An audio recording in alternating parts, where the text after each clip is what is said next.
Episode 144 Aku bisa melihat segalanya. Meninggalkan kantor Thompson, Xia Feng menuju pusat penelitian AE, mengandalkan peta yang telah ia hafal di kepalanya. Ia menghindari semua kamera pengawas dan tentara yang berpatroli.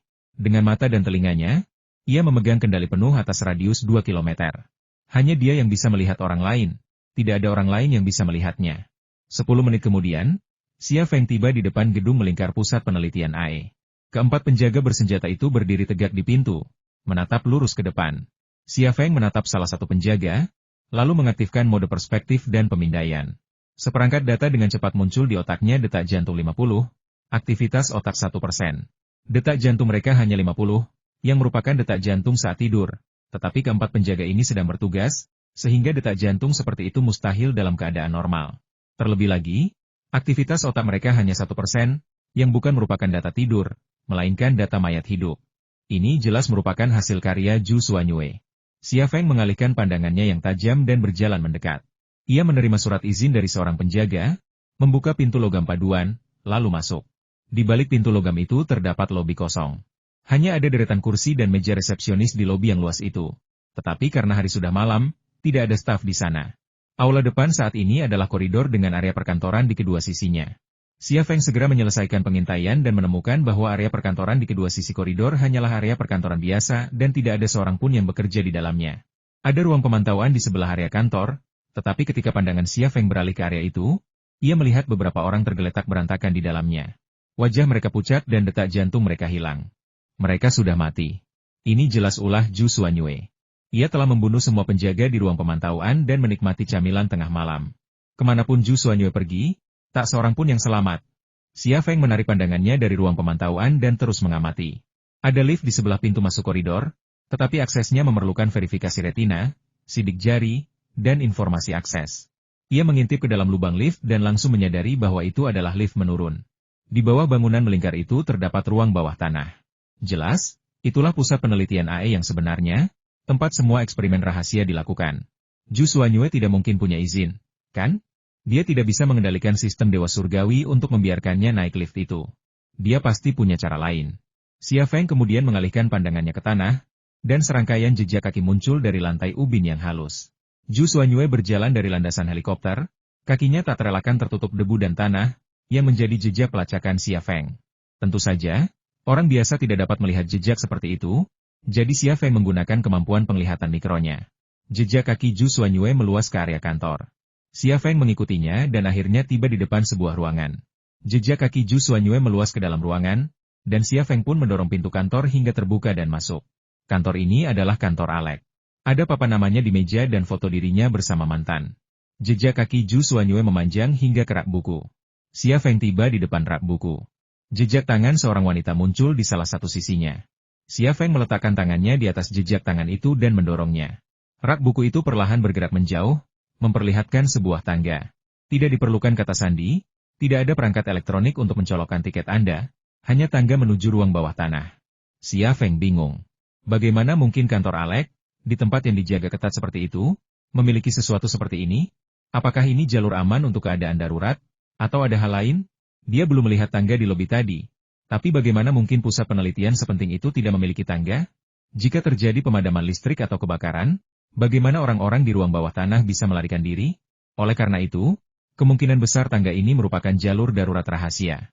Hal ini juga tampaknya menjelaskan mengapa tangga ini tidak dilengkapi dengan peralatan verifikasi identitas yang rumit. Dalam keadaan darurat, bagaimana mungkin orang yang melarikan diri punya waktu untuk memasukkan kata sandi, memverifikasi sidik jari, dan memverifikasi retina? Namun pertanyaannya adalah, bagaimana Zhu Xuanyue mengetahui jalan aman yang begitu rahasia? Xia Feng memikirkan dua kemungkinan. Kemungkinan pertama adalah seseorang memberitahunya. Kemungkinan kedua adalah kemampuan clairvoyance-nya telah mencapai tingkat yang mengerikan, yang memungkinkannya melihat lorong aman tersembunyi di dalam kantor dalam sekejap. Xia Feng tahu ia tidak mungkin melakukan itu. Kedua kemungkinan ini memang mungkin, tetapi Xia Feng tidak terlalu memikirkannya. Ia memasuki tangga di belakang rak buku, lalu menuruni tangga dengan hati-hati, menurunkan kakinya serendah mungkin. Ada cahaya di tangga, dan ada jejak kaki Zhu Xuanyue di sana. Ketika dia turun sekitar 3 lantai, pintu keluar tangga terlihat di pandangan Xia Feng. Di pintu keluar tangga tergeletak mayat 2 pengawal bersenjata, otak mereka telah mengerut dan membusuk, dan jelas telah menjadi camilan Zhu Xuanyue. Kedua penjaga bersenjata jelas menjaga tangga ini, dan kehadiran mereka juga menunjukkan bahwa tangga ini merupakan jalur aman jika terjadi keadaan darurat. Meskipun tidak memerlukan verifikasi identitas atau kata sandi, hal itu dilarang dalam keadaan normal. Xia Feng muncul dari tangga, posisinya agak tinggi di koridor melingkar. Di bawahnya terbentang ruang bawah tanah yang luas. 6 patung prajurit tanpa wajah ditempatkan di 6 lokasi berbeda di dalam ruang bawah tanah, membentuk heksagram. Di sekeliling ke-6 patung prajurit tanpa wajah ini terdapat peralatan penelitian ilmiah yang tak terhitung jumlahnya. Beberapa berfungsi, yang lainnya tidak aktif. Xia Feng melihat semua ini dengan mata kirinya yang menembus tanah di bawah kakinya. Ia bahkan tidak berani berdiri di tepi koridor. Xia Feng juga melihat Alex, Kristen dan 2 pengawal wanitanya, Charlotte dan Eva, serta Cho Hans, seorang perwira intelijen senior dari Israel. Akhirnya, dia melihat orang yang tidak ingin dia temui, Zhu Xuanyue. Zhu Xuanyue, berpakaian seperti prajurit wanita, telah berjalan menyusuri koridor melingkar dan berjalan melewati area eksperimen menuju kelompok tersebut. Mereka tidak memperhatikannya dan masih mendiskusikan berbagai hal terkait proyek gembala. Suara mereka terdengar jelas di telinga Xia Feng. Bahan ke-6 patung ini bukan sembarang bahan di dunia ini. Kami telah membandingkan semua bahan yang bisa dibandingkan, dan tidak ada yang serupa, jadi kami bisa yakin bahwa bahan-bahan itu bukan bahan komposit. Suara Alex. Kristen berkata, Tuan Alex, rencana kita adalah menghancurkan mereka. Kenapa Anda tidak melaksanakan rencana kita? Alex berkata, kita tahu tentang rencana Lockheed Martin, tapi melelehkannya adalah langkah terakhir. Sekarang bukan saatnya melelehkannya. Mereka bisa mengganggu sinyal, sungguh menakjubkan. Jika kita melelehkannya tanpa memikirkannya, kita mungkin tidak akan pernah menemukan jawabannya. Namun, pada saat itu, Cho Hans tiba-tiba berteriak, siapa kamu? Mengapa kamu di sini? Zhu Xuanyue ditemukan. Cho Hans melihat Zhu Xuanyue, tetapi Zhu Xuanyue melihat Xia Feng. Tepat saat Cho Hans bertanya, Zhu Xuanyue mengalihkan pandangannya ke arah Xia Feng. Saat itu juga, tatapannya menembus lantai beton dan bertemu dengan tatapan Xia Feng. Xia Feng tiba-tiba menjadi gugup. Ia teringat perkataan Zhu Xuanyue di ladang jagung. Zhu Xuanyue telah membalas budi yang ia miliki, dan jika ia muncul di hadapannya lagi, ia akan membunuhnya.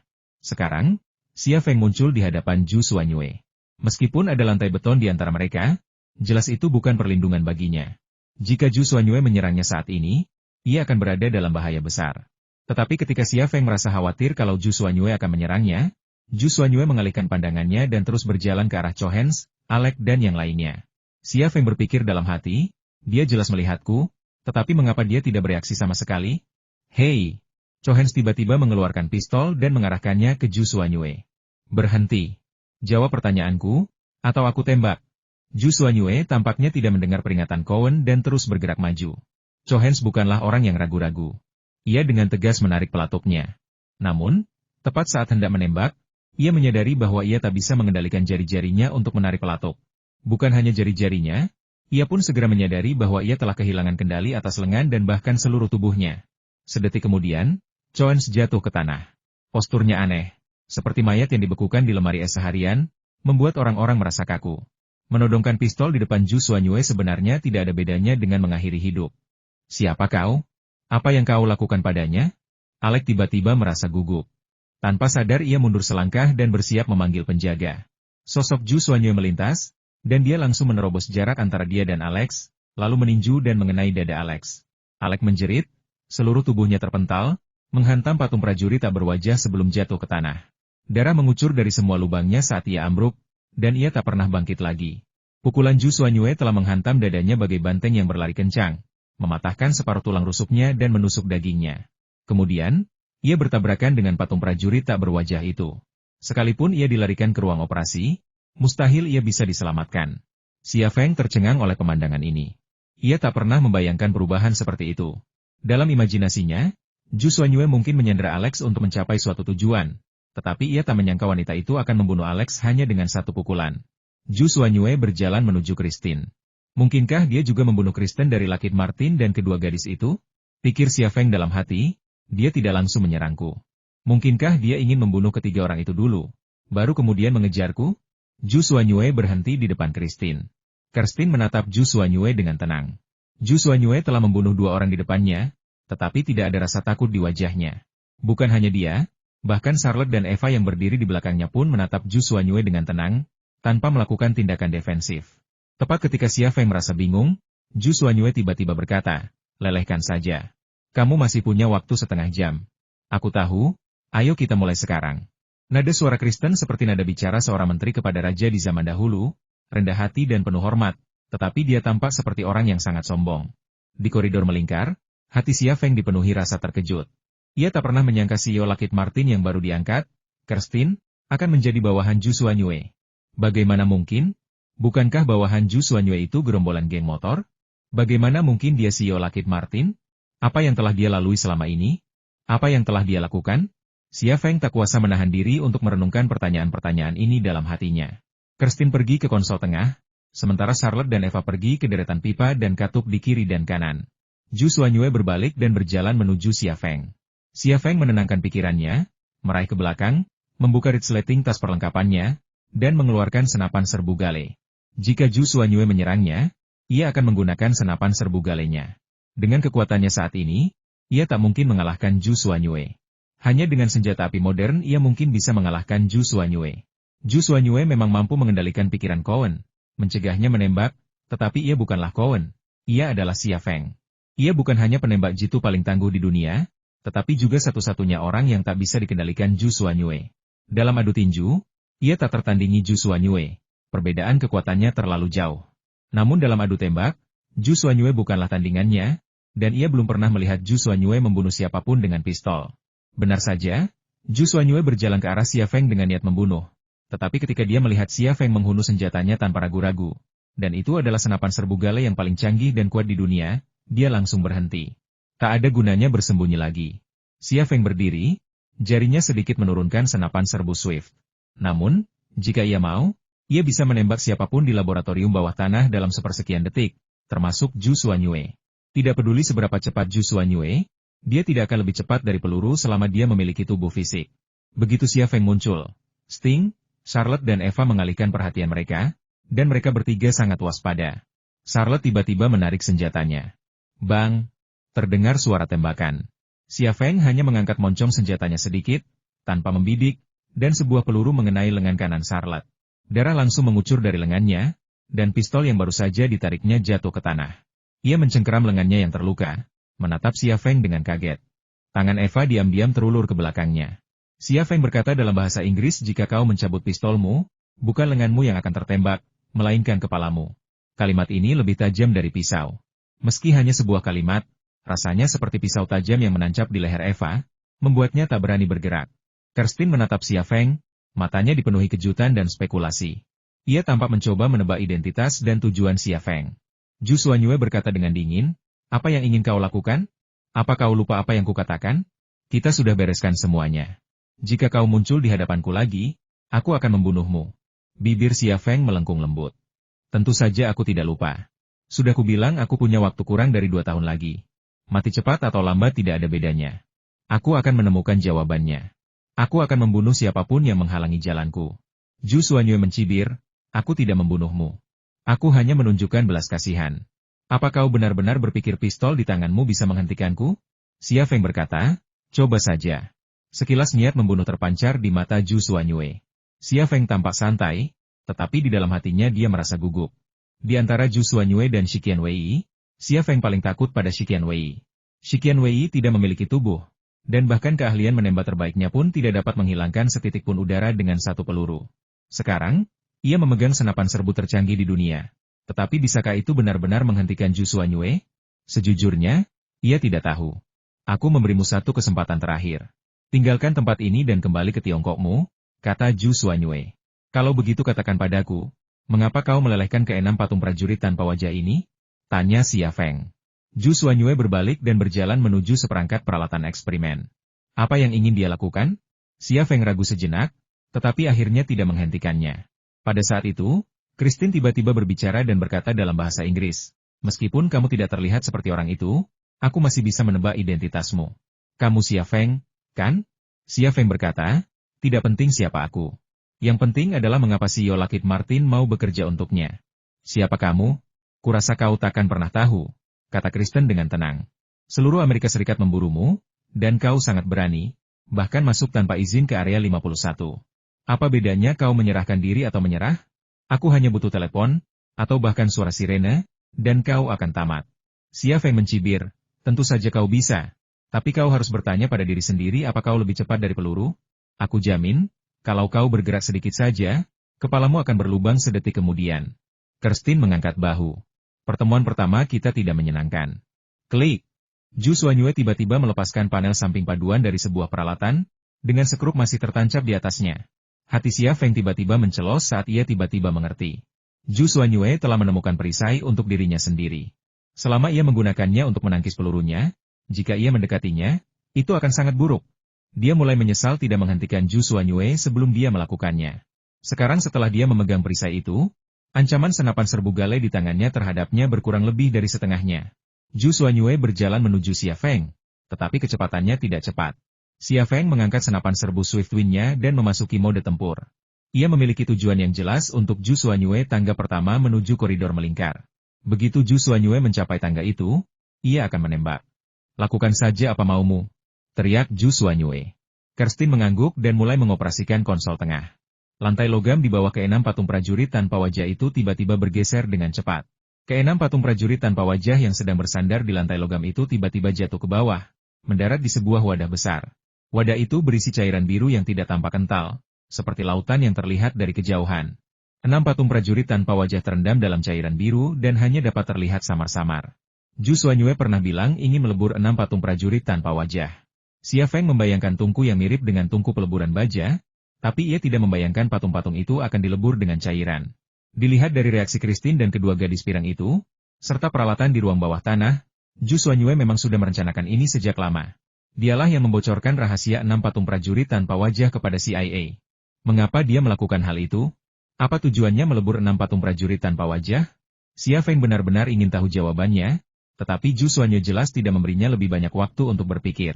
Zhu Xuanyue sudah sampai di tangga menuju koridor melingkar. Di langkah berikutnya, ia akan melewati garis merah yang telah digambar Xia Feng di dalam hatinya. Bang! Suara tembakan terdengar, dan sebuah peluru mengenai tangga di depan Zhu Xuanyue. Peluru itu memercikan percikan api, mengenai pagar pembatas di sebelahnya, lalu memantul ke perisai logam di tangan Zhu Xuanyue. Zhu Xuanyue berhenti berjalan.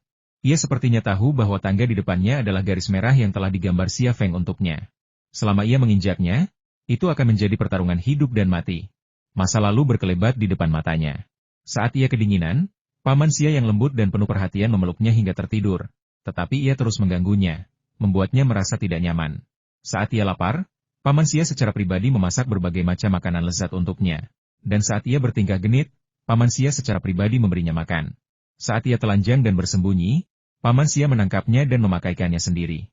Tak hanya ingatannya sendiri, ingatan Ning Jing dan Gu Kewen pun muncul tak terkendali.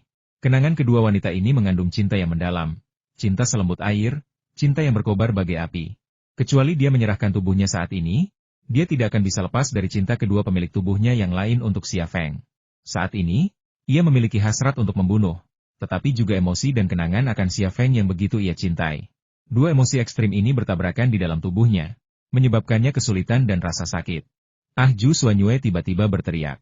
Suaranya menggema di seluruh laboratorium bawah tanah, memengaruhi setiap benda dan orang. Kemanapun gelombang suara itu mencapai, benda-benda ringan bergetar sedikit, dan jendela kaca berdengung keras. Bang! Segelas air yang ada di dekatnya tiba-tiba pecah. Bagi Xia Feng, suara sedesibel ini bagaikan bahan peledak setrum yang meledak di telinganya. Rasanya seperti gendang telinganya akan robek. Setelah telinganya berkembang dan pendengarannya semakin kuat, ia dapat mendengar bahkan suara sekecil apapun dari jauh, bahkan suara di ponsel orang lain. Namun, setiap kelebihan memiliki kekurangannya. Pendengaran yang terlalu sensitif dan kuat juga akan memperkuat jeritan Zhu Xuanyue, menyebabkannya semakin terluka. Xia Feng menutupi telinganya karena kesakitan. Zhu Xuanyue tiba-tiba bergegas menaiki tangga. Kecepatannya begitu cepat sehingga dalam sekejap mata ia telah melesat dari dasar tangga menuju koridor melingkar. Rasanya seperti embusan angin, bertiup dari bawah ke atas. Saat itu juga, ia tidak hanya melewati garis merah yang digambar Xia Feng untuknya, tetapi juga mendapati dirinya sejajar dengan Xia Feng, menghadapnya. Bang! Xia Feng menarik pelatuknya, dan sebutir peluru keluar dari moncong senapan serbu gale dan terbang menuju punggung kaki kanan Zhu Xuanyue. Meski situasinya sudah mencapai taraf hidup dan mati, Xia Feng masih meninggalkan secercah harapan dan tidak menembak kepalanya, melainkan kakinya. Namun, tepat saat Xia Feng menarik pelatuknya, perisai logam di tangan Zhu Xuanyue tiba-tiba jatuh dan menghantam lantai beton. Gerakannya dan Xia Feng hampir bersamaan. Jika dihitung selisih waktunya, hanya sepersekian detik. Dan waktu singkat itu persis sama dengan waktu yang dibutuhkan peluru untuk melesat. Menggigit. Terdengar suara logam berbenturan dan percikan api. Zhu Xuanyue benar-benar menggunakan perisai paduan di tangannya untuk memblokir peluru dari senapan serbu. Bahkan Captain America dari Marvel Universe pun tak mampu melakukan hal seperti ini. Jika Captain America dari Marvel Universe berdiri di sini menghadapi Xia Feng dan Swift Assault Rifle-nya, mungkin punggungnya akan berlubang berdarah. Apakah kamu benar-benar ingin aku menembak? Zhu Xuanyue tampak sangat marah. Xia Feng berkata, bukankah kau juga bergegas ke sini? Kau tahu, tanda itu adalah garis merah yang kugambar. Kau sama sekali tidak peduli padaku, jadi kenapa aku harus peduli padamu? Tapi aku tidak menembakmu. Tapi kamu terburu-buru. Kamu tidak pernah peduli padaku. Kau bilang kau akan membunuhku. Awalnya merupakan gambaran kehidupan dan kematian, tetapi gaya lukisannya berubah aneh, memberi kesan bahwa keduanya bukanlah lawan yang bertarung sampai mati, tetapi sepasang kekasih muda yang bertengkar karena suatu konflik. Xia Feng tidak pernah berdebat dengan perempuan. Ia hampir tidak pernah berdebat dengan perempuan manapun sejak kecil, bahkan Jiang Rui sekalipun. Namun kini ia memilih berdebat dengan Zhu Xuanyue. Bukan karena ia telah berubah, melainkan karena ia punya tujuan lain. Zhu Xuanyue belum kembali ke bentuk puncaknya, ia masih labil. Dua wanita lain ada di dalam tubuhnya, Ningjing dan Gu Kewen. Kedua wanita itu sangat mencintainya dan tak akan pernah membunuhnya. Selama ia bisa membangkitkan dua makhluk tersembunyi di dalam tubuh Zhu Xuanyue, segalanya akan berjalan ke arah yang bisa ia kendalikan. Itulah sebabnya ia berdebat dengannya, memprovokasi emosinya dan membuatnya menjadi labil, yang kemudian akan membangkitkan Ningjing atau Gu Kewen. Seperti yang diduga, ketika Zhu Xuanyue mulai gelisah secara emosional, kepribadiannya mulai menunjukkan tanda-tanda ketidakteraturan. Air mata di matanya adalah tanda yang jelas, begitu pula suaranya yang sedikit bergetar. Kau tidak pernah mencintaiku. Kau selalu menyakitiku. Aku benci kau. Apakah ini ketenangan atau kewen kuno? Xia Feng tidak punya waktu untuk memikirkannya, tetapi ia tahu apa yang harus dilakukan. Ia berkata dengan suara penuh kelembutan, tidak, aku mencintaimu. Aku selalu mencintaimu, tetapi kau tidak bisa merasakannya. Tidak, kamu berbohong padaku. Zhu Xuanyue berteriak pada Xia Feng. Xia Feng berkata dengan lembut, mari kita bicara. Aku akan memberimu penjelasan.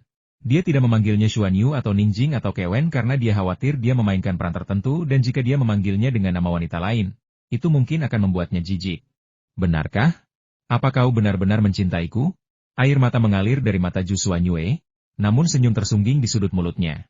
Xia Feng mengangguk, ya, aku sungguh mencintaimu. Sangat mudah bagi pria untuk mengatakan hal-hal seperti itu. Tapi kenapa kau masih mengarahkan pistol padanya? Suara Christine tiba-tiba terdengar dari bawah. Xia Feng, menurutmu apakah pantas berbohong dalam situasi seperti ini? Suara Christine bagaikan suntikan adrenalin ke orang yang koma. Tatapan Zhu Xuanyue tiba-tiba berubah dingin, dan seringai tersungging di sudut mulutnya. Xia Feng, mereka memang masih ada. Tapi kalau kau pikir mereka bisa membantumu, kau salah besar. Aku tidak ingin membunuhmu, tapi kau berulang kali menggagalkan rencanaku, jadi aku terpaksa melakukannya. Zhu Xuanyue mengambil perisai logam dan berjalan menuju Xia Feng. Tadinya, pikirannya tampak kacau, tetapi sekarang ia memancarkan aura yang ganas. Xia Feng mundur selangkah. Ia bisa menembak kapan saja, tetapi hingga saat ini, ia tak sanggup menembak kepala Ningjing. Setiap kali pikiran ini terlintas di benaknya, dua wajah akan muncul di benaknya Ningjing dan Gu Kewen. Ia tak bisa menembak Ningjing, begitu pula Gu Kewen. Ia sudah membunuhnya sekali, ia tak bisa membunuhnya untuk kedua kalinya. Kebangkitan Ningjing dan Gu Kewen merupakan sumber penderitaan bagi Zhu Xuanyue, sekaligus sumber bahaya baginya. Pendekatan ini bagaikan pedang bermata dua baginya. Jenderal, hampir selesai. Ayo kita bunuh dia dan pergi dari sini. Terdengar suara Christine. Mengapa Christine memanggil Zhu Xuanyue seperti itu? Xia Feng tak sempat memikirkan pertanyaan ini. Penglihatan tepinya sekilas melihat pagar koridor melingkar dan mendarat di sebuah wadah di tengah laboratorium bawah tanah. Di dalam wadah berisi cairan biru itu, 6 patung prajurit tanpa wajah meleleh dengan cepat. Material cair bereaksi dengan cairan biru tersebut, menyebabkannya menggelembung, seperti kuali raksasa berisi air mendidih. Tatapan Xia Feng diam-diam menembus cairan biru itu, mencapai dasar wadah.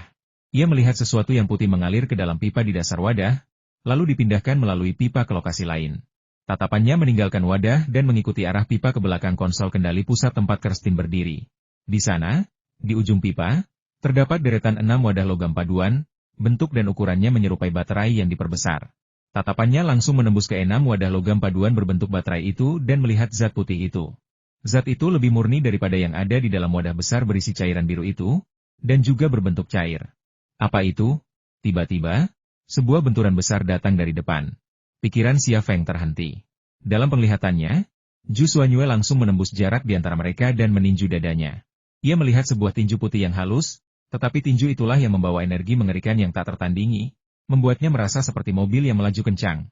Xia Feng menghantamkan kakinya ke tanah, dan menarik pelatuk saat tubuhnya terlempar mundur. Bang bang bang. Ding ding ding. 3 tembakan, ketiga peluru berhasil diblok oleh perisai logam di tangan kiri Zhu Xuanyue. 3 penyok tertinggal di panel perisai logam tempat peluru mengenai sasaran, tetapi tidak menembusnya. Tubuh Zhu Xuanyue hanya berhenti sejenak, lalu menerkam ke depan lagi, dengan jarak yang lebih pendek, kecepatan yang lebih cepat, dan ancaman yang lebih besar. Kecepatan Xia Feng tidak sebanding dengan Zhu Xuanyue.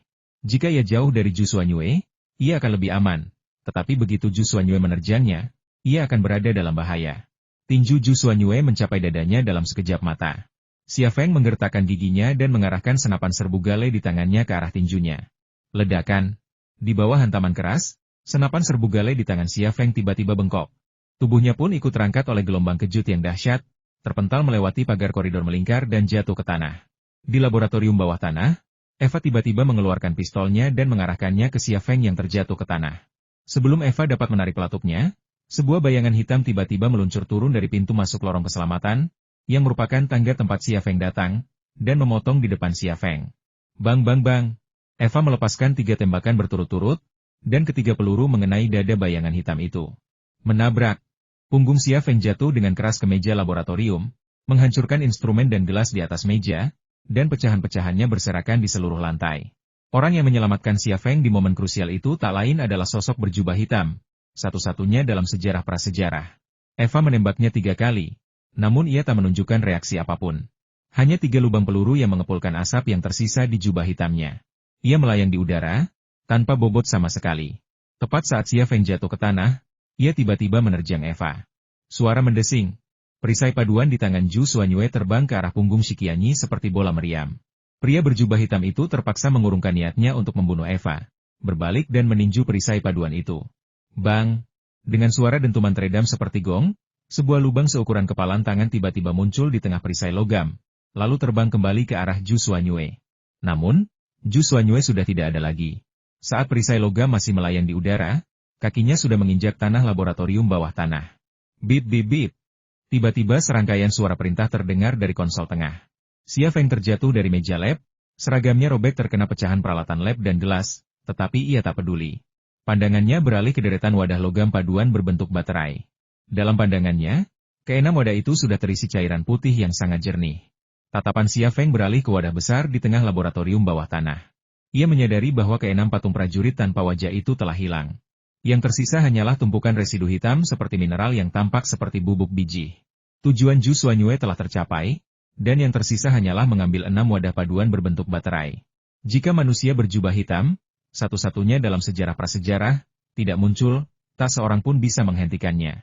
Jika manusia berjubah hitam, satu-satunya dalam sejarah prasejarah, tiba-tiba muncul, akan sulit untuk memprediksi arah rencananya. Kemunculan prasejarah itu bukanlah suatu kebetulan. Zhu Xuanyue telah menyusup ke area 51 dengan bersembunyi di helikopter Christine. Ia adalah bola energi, dan tak ada peralatan keamanan di dunia yang dapat mendeteksi keberadaannya. Bahkan sistem Dewa Surgawi pun tak dapat mendeteksinya. Kemunculan Shikianyi Wei membawa ketidakpastian dan mengganggu keseimbangan. Sebelumnya, Xia Feng berada dalam posisi yang sangat tidak menguntungkan, tidak mampu mengalahkan Zhu Xuanyue sendirian, apalagi 3 orang pembantu Zhu Xuanyue. Jika Shikianyi Wei tidak turun tangan, kemungkinan besar ia akan tertembak. Sekarang setelah Shikianyi Wei muncul dan turun tangan, selama Shikianyi Wei menahan Zhu Xuanyue sementara Xia Feng menangani Christine, Charlotte, dan Eva, itu akan menjadi tugas yang mudah. Kemunculan yang prasejarah itu hanya membuat Xia Feng yang awalnya sangat dirugikan, menjadi pihak yang dominan dalam hitungan detik. Suasana di laboratorium bawah tanah menjadi tegang dan samar. Sei Qianwei tidak bergerak, begitu pula Zhu Xuanyue. Justin berdiri di depan konsol kendali pusat, tak berani bergerak. Eva, yang memegang pistolnya, tak berani menembak siapapun. Xia Feng juga tidak bergerak. Senapan serbu gale di tangannya telah bengkok dan berubah bentuk, dan satu-satunya senjata yang tersisa hanyalah pedang dan pistol Viper. Kedua belah pihak menemui jalan buntu mengenai batas yang berpusat pada masa prasejarah. Tidak sampai lebih dari 10 detik kemudian Zhu Xuanyue bergerak menuju konsol kontrol pusat. Satu-satunya suara di dunia prasejarah tiba-tiba terdengar dari balik tudung hitam. Xia Feng, hentikan dia. Aku akan menghentikannya, dan kau bunuh anak buahnya lalu bawa ke 6 kontainer itu pergi dari sini. Tatapan Xia Feng beralih ke arah Christine, dan tangannya meraih ke belakang pinggangnya, menarik keluar pistol Viper dari sarungnya. Xia Feng, kata Zhu Xuanyue dengan suara berat, jangan lupa, dia musuhmu. Dia memanfaatkanmu, dan setelah selesai, dia akan membunuhmu. Tatapan Xia Feng beralih ke Si Qianwei. Meskipun tampak tenang di luar, ia sebenarnya bergumul dan ragu-ragu. Bukan karena ia ragu-ragu, melainkan karena ia tahu lebih baik daripada siapapun bahwa Si Qianwei yang berjubah hitam bukanlah temannya. Dan ia juga tidak akan pernah bisa menjadi sekutunya. Si Qianwei adalah musuhnya. Musuh bebuyutan yang akan memberinya penghakiman terakhir dalam waktu kurang dari setahun. Zhu Xuanyue tidak perlu mengingatkan saya tentang ini. Kini ia dihadapkan pada dua pilihan bergabung dengan Si Qianwei dan menggagalkan rencana Zhu Xuanyu. Namun, Zhu Xuanyu akan menganggapnya musuh bebuyutan. Ia pun tak bisa berteman dengan Si Qianwei. Sekitar setahun lagi, Si Qianwei akan membunuhnya. Namun, jika ia tak membantu pria berjubah hitam itu, rencana Zhu Xuanyu akan berhasil. Ia punya firasat, dan firasatnya kurang tepat. Fakta bahwa bawahan Zhu Xuanyu telah menjadi CEO Lockheed Martin berarti rencananya pasti tak kecil. Apakah kamu tahu identitasnya? Kata Si Qianwei. Hati Xia Feng tergerak, aku tidak tahu. Dia bukan milik dunia ini. Dunianya telah hancur. Dia adalah seorang jenderal yang datang ke dunia ini bersama anak buahnya. Orang-orang di dunia ini hanyalah makanan baginya dan kaumnya. Dan dunia ini hanyalah padang rumput. Energi yang ia ekstrak dari keenam patung akan membantunya membangun saluran. Ketika itu terjadi, lebih banyak orang seperti dia akan datang ke dunia ini, dan tak seorang pun akan mampu menghentikan mereka menghancurkan dunia. Setelah jeda, Si Qianwei berkata, namanya sama sekali bukan Zhu Xuanyue, melainkan Ishitabu, yang dalam bahasa Maya berarti Dewi mengakhiri hidup. Ishitabu, nama asli Zhu Xuanyue. Ia adalah seorang jenderal dari jagung lain, Dewi yang suka mengakhiri hidup. Meskipun Xia Feng sudah lama curiga bahwa Zhu Xuanyue bukan manusia, ia tetap sangat terkejut dan terharu saat mengetahui nama dan identitas asli Zhu Xuanyue dari mulut Si Qianwei. Ia juga tidak ingin memanggil Zhu Xuanyue Ishitabu. Zhu Xuanyue hanyalah nama palsu, tetapi baginya, itu adalah kenangan yang tak terlupakan, dan juga melibatkan dua wanita yang pernah menjalin hubungan cinta benci dengannya Ningjing dan Gu Kewen. Tatapan Zhu Xuanyue beralih ke Xia Feng. Jangan dengarkan omong kosongnya, dia berbohong padamu. Kau harus tahu siapa aku. Aku tidak punya rencana membangun terowongan, dan orang-orangku sudah tidak ada lagi. Keenam patung ini datang ke dunia ini bersamaku, dan mereka sangat berarti bagiku. Jangan bantu dia melakukan hal bodoh. Kau bohong. Satu-satunya suara di dunia prasejarah hanyalah ledakan granat di laboratorium bawah tanah, dan kaca beberapa instrumen pecah. Kau bohong. Suara Zhu Xuanyue setajam pisau, kehilangan aura mendominasi yang dulu dimilikinya, namun justru memiliki daya tembus yang lebih besar. Suaranya memecahkan lebih banyak pecahan kaca. Xia Feng pernah mengalami hal ini sebelumnya. Ketika Si Qianyi meraung, ia menyesuaikan sarafnya dan menutup liang telinganya. Meskipun hal ini tidak menghalangi semua suara, raungan Si Qianyi dan suara lumba-lumba Zhu Xuanyue tidak melukainya. Ia baik-baik saja, tetapi Charlotte dan Eva terluka, telinga mereka sudah berdarah. Yang mengejutkan Xia Feng adalah Christine sama sekali tidak terlihat terluka. Ia tampak tenang. Sementara Zhu Xuanyue dan Si Qian saling berhadapan, ia diam-diam bergerak menuju wadah logam berisi 6 baterai. Xia Feng, kita bicarakan hubungan kita nanti. Suara Si Qianyi penuh wibawa dan perintah. Demi perdamaian dunia ini dan kelangsungan hidup ratusan juta orang, kau harus bertarung denganku. Hahaha. Zhu Xuanyue mencibir, jangan kira aku tidak tahu rencanamu. Kau sudah memanfaatkannya sejak awal. Apa kau peduli dengan kedamaian dunia ini? Apa kau peduli dengan hidup atau matinya orang-orang di dunia ini? Ia menatap Xia Feng. Xia Feng, dia sudah menipumu. Kau sudah ditipu sekali atau dua kali. Apa kau mau ditipu selamanya? Dia bahkan bukan milik dunia ini. Dunianya sudah lama hancur. Apa dia peduli dengan kedamaian dunia ini? Apa dia peduli dengan hidup atau matinya orang-orang di dunia ini? Bangunlah, jangan tertipu lagi olehnya. Xia Feng terdiam beberapa saat sebelum berkata, katakan padaku, apa yang ingin kau lakukan dengan benda-benda itu? Zhu Xuanyue menggelengkan kepalanya. Aku tidak bisa memberitahumu. Tapi kau harus berpikir jernih. Jika kau melawannya dan menggagalkan rencanaku, kita akan menjadi musuh bebuyutan. Kau tahu apa artinya itu? Aku akan menghancurkan semua yang kau miliki sekarang. Karir, visi untuk merevitalisasi Tiongkok. Keluarganya, 4 istri dan 4 anak, dan Xia Sui, itulah semua yang ia miliki dan ia hargai. Namun, jika ia menjadi musuh bebuyutan Zhu Xuanyue, ia akan menghancurkan segalanya, dan ia sama sekali tidak akan mampu melindungi gudang senjata kuda Guntur, istri dan anaknya, keluarga dan teman-temannya. Ini adalah harga yang tak sanggup ia bayar, bahkan jika itu berarti menyelamatkan umat manusia. Apakah ini benar-benar menyelamatkan umat manusia? Xia Feng tidak tahu, karena ia tidak tahu apakah si Qianwei yang menipunya, atau Zhu Xuanyu, atau keduanya. Ia telah mengalami penipuan demi penipuan, dan ia tidak akan pernah mempercayai siapapun lagi, entah itu si Qianwei atau Zhu Xuanyu. Apa yang masih kau ragukan? Si Qianwei meraung. Jika dia mendapatkan apa yang diinginkannya, dan kaumnya datang, tak seorang pun di dunia ini akan mampu bertahan hidup. Pikirkan istri dan anak-anakmu. Xia Feng. Suara Zhu Xuanyu terdengar, dia pasti akan membunuhmu. Setelah membunuhmu, dia tidak akan mengampuni anakmu. Anakmu mewarisi genmu. Apa kau pikir dia akan meninggalkan 4 keturunan sepertimu untuk membalaskan dendamu? Itulah situasinya. Pria yang tadinya bisa dibunuh siapapun kini menjadi tokoh kunci yang diperebutkan kedua belah pihak. Xia Feng bagaikan beban kecil di timbangan yang dapat mengubah keseimbangan. Di pihak manapun ia berada, pihak lawan akan kalah. Bagaimana cara memilih? Setelah hening sejenak, Xia Feng tiba-tiba tertawa. Hahaha. Apa yang kamu tertawakan? Kata si Qianwei dan Zhu Xuanyu hampir bersamaan. Xia Feng tertawa terbahak-bahak. Di mata kalian, aku mungkin hanya bidak catur.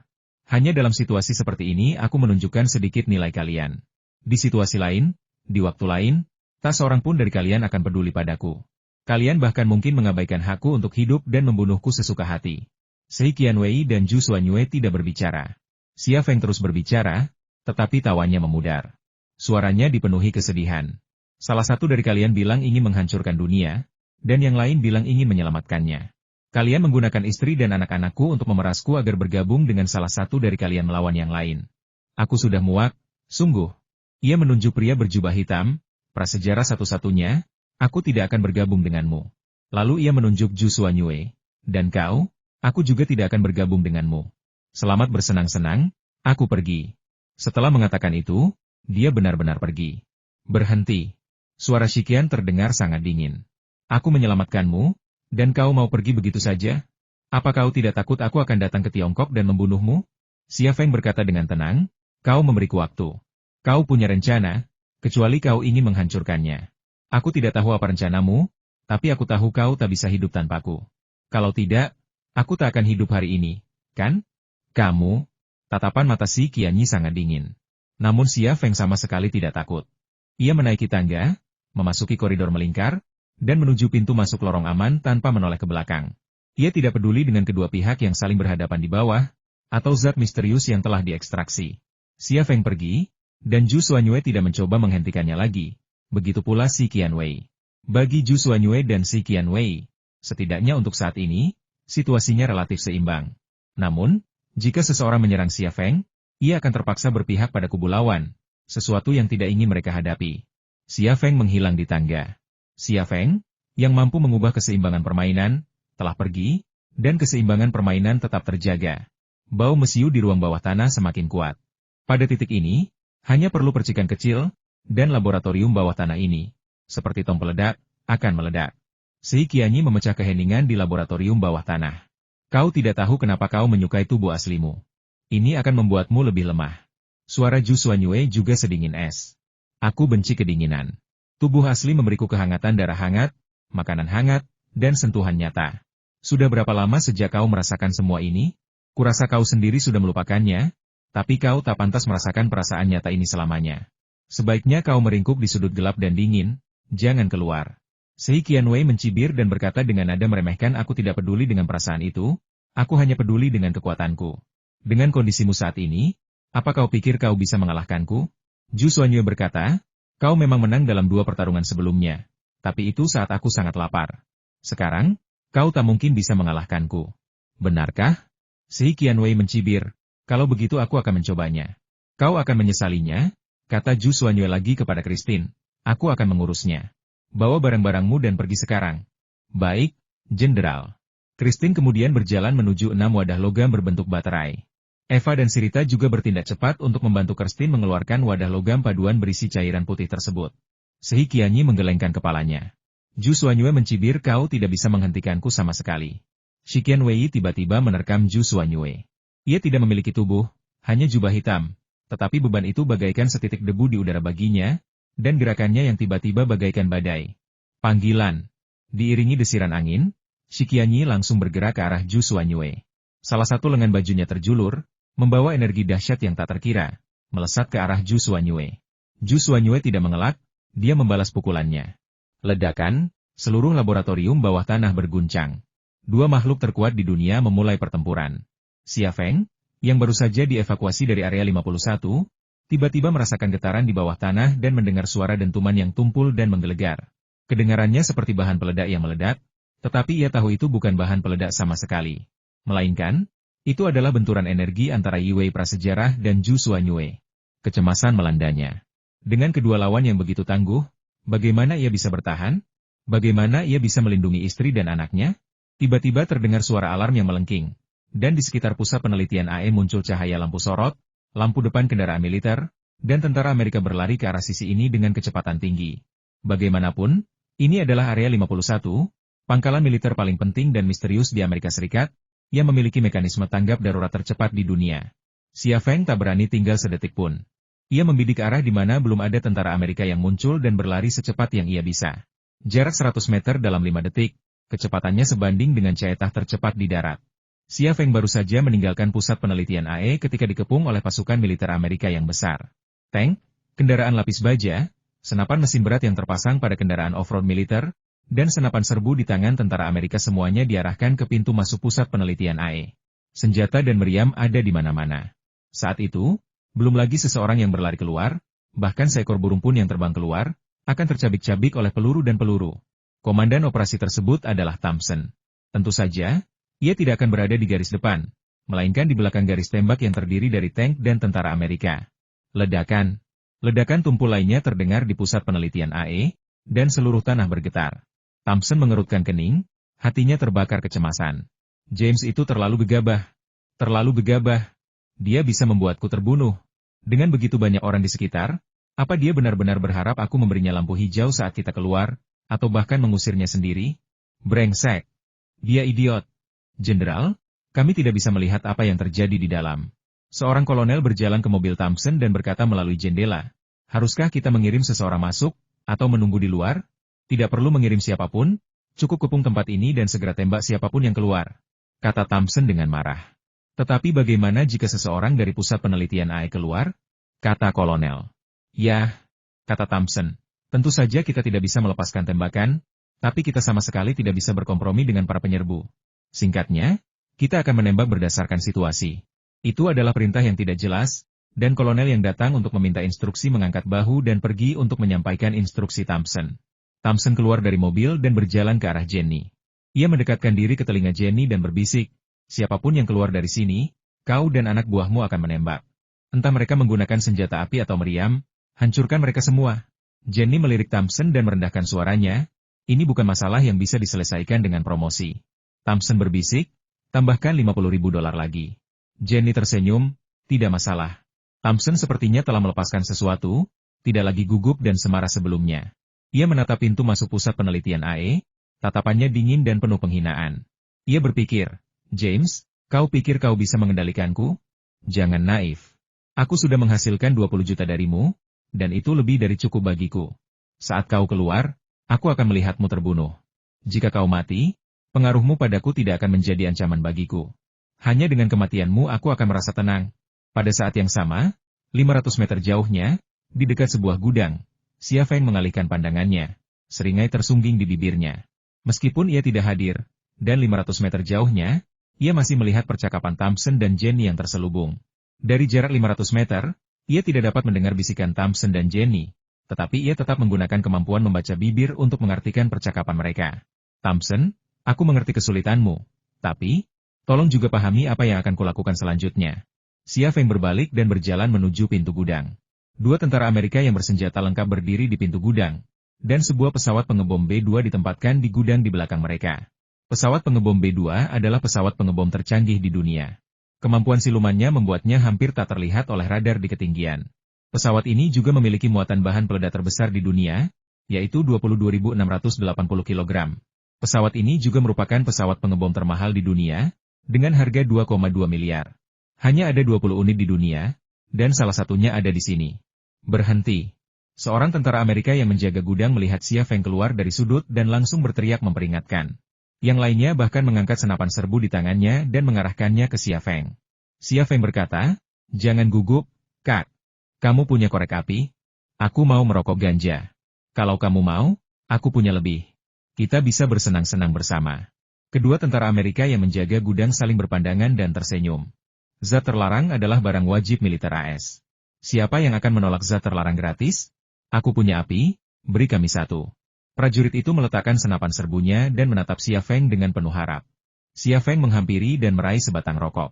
Namun, yang ia tarik bukanlah ganja, melainkan sebilah pedang. Begitu tangannya keluar dari jaket militernya, kilatan cahaya dingin mengiris leher tentara Amerika yang berdiri di sampingnya. Tanpa henti, ia menebas leher tentara Amerika di sebelahnya, lalu tiba-tiba menerjang ke depan, menusukkan pedang berlumuran darah itu ke dada tentara Amerika lainnya.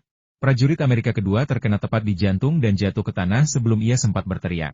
Xia Feng menemukan kartu izin dari seorang tentara dan memasukkannya ke dalam mesin pembaca kartu di gerbang. Gerbang itu terbuka, dan seekor burung hitam besar muncul di hadapannya. "Sayang, bagaimana kalau aku mengajakmu jalan-jalan lalu membakarnya?" Xia Feng tersenyum dan berjalan menuju pesawat pengebom strategis B-2. Dia bisa melihat amunisi di magasinnya tanpa perlu memeriksanya. Muatan pesawat pengebom strategis B-2 itu tidak penuh. Tidak ada bahan peledak nuklir, melainkan 80 bahan peledak MK82 227 kg, 16 senjata serang langsung gabungan, 16 bahan peledak MK84 908 kg, 36 bahan peledak pembakar M117, dan 36 bahan peledak klaster CBU. Amunisi ini saja sudah cukup untuk menghancurkan sebuah kota kecil. Tangki bahan bakarnya tidak penuh, hanya setengah, tetapi mengingat kemampuan jelajah pesawat pengebom B-2, itu cukup baginya untuk terbang ke Pasifik Barat dan berenang. Xia Feng membuka kokpit dan terpesona oleh deretan instrumennya. Ia belum pernah menerbangkan pesawat sebelumnya, apalagi pesawat pengebom strategis tercanggih di dunia. Namun, baginya, yang telah mengembangkan UAV Jingke dan UAV Ghost, ini bukanlah tugas yang sulit. 2 menit kemudian, mesin B-2 menyala, dan badan pesawat besar berbentuk kelelawar itu perlahan meluncur keluar dari gudang. Setelah memasuki landasan pacu, pesawat pengebom strategis B-2 itu mulai berakselerasi, melesat menuju ujung landasan. Berhenti. Terdengar suara dari konsol kendali udara dari komunikator pesawat pengebom strategis B-2. "Saya tidak punya izin terbang. Anda dicurigai mengoperasikan jet tempur secara ilegal." Xia Feng berkata, "Saya mendapat perintah rahasia dari Presiden.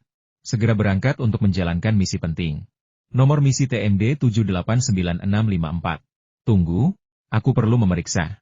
Tetapi ketika seseorang di konsol kendali udara sedang berbicara dengan cemas, pesawat pengebom strategis B-2 telah lepas landas dan berlari menuju langit malam yang tak berujung. "Hei, kau akan diadili di pengadilan militer. Kembalilah ke sini." Xia Feng merobek komunikator dengan satu tangan. Di bawah kendalinya, pesawat pengebom strategis B-2 itu terbang semakin tinggi dan menghilang di langit malam dalam sekejap mata. Di darat, Thompson berbalik dan tertegun sejenak sebelum berkata, "Bukankah B-2 baru saja lepas landas? Tidak ada yang bisa memindahkan pesawat itu tanpa perintah dari Presiden dan Pentagon." "Ada apa?" Jenny berkata, "Sepertinya sudah mulai berkembang. Siapa tahu, mungkin akan dikirim ke Korea Selatan. Kudengar kita selalu ingin menggunakan B-2 di Korea Selatan. Aku tidak tahu apa yang dipikirkan orang-orang itu. Itu bukan urusan kita. Ingat apa yang baru saja kukatakan?" Thompson memperingatkan. Jenny mengangguk dan merendahkan suaranya. "Jenderal, jangan khawatir, aku sudah memberi perintah. Siapapun yang keluar, orang-orangku akan membombardir mereka dengan artileri." Thompson tersenyum. Pikirannya membayangkan James berjalan keluar dari gerbang pusat penelitian AE. Tiba-tiba, roket, peluru, dan granat berjatuhan bagai hujan deras. James hancur berkeping-keping di tengah gemuruh ledakan. Kasihan James, ia meninggal tanpa menyadari apa yang telah terjadi. Adegan beralih ke sebuah pulau indah, di samping villa mewah di tepi pantai. Dia merantai beberapa wanita cantik berambut pirang. Mereka berpakaian seperti anjing untuk menyenangkannya. Mereka semua berbikini, berdada besar dan berbokong bulat. Dia bisa melakukan apapun yang dia mau dengan mereka, karena dia punya 20 juta. Namun pada saat itu, alarm serangan udara tiba-tiba berbunyi nyaring. Alarm pertahanan udara, mirip dengan peluit kapal, bergema di seluruh pangkalan militer, menarik semua perhatian ke langit, tetapi orang-orang di darat tidak dapat melihat apapun. Apa yang terjadi? Thompson gugup tak terjelaskan. Ia pikir ini seharusnya latihan, tapi kalau memang latihan, ia seharusnya tahu. Tapi ia tidak tahu apa-apa. "Aku tidak tahu, mungkinkah?" Jenny memikirkan pesawat yang diduga B2. Sedetik kemudian, seseorang tiba-tiba berteriak, "Bomah!" Thompson mendongak lagi, dan di pandangannya, sekelompok bahan peledak MK-84 jatuh dari langit. Ia bisa melihatnya karena ukurannya yang sangat besar, masing-masing beratnya hampir 1 ton. Ledakan. Bom MK-84 pertama menghantam atap gedung Bundar Pusat Penelitian AE.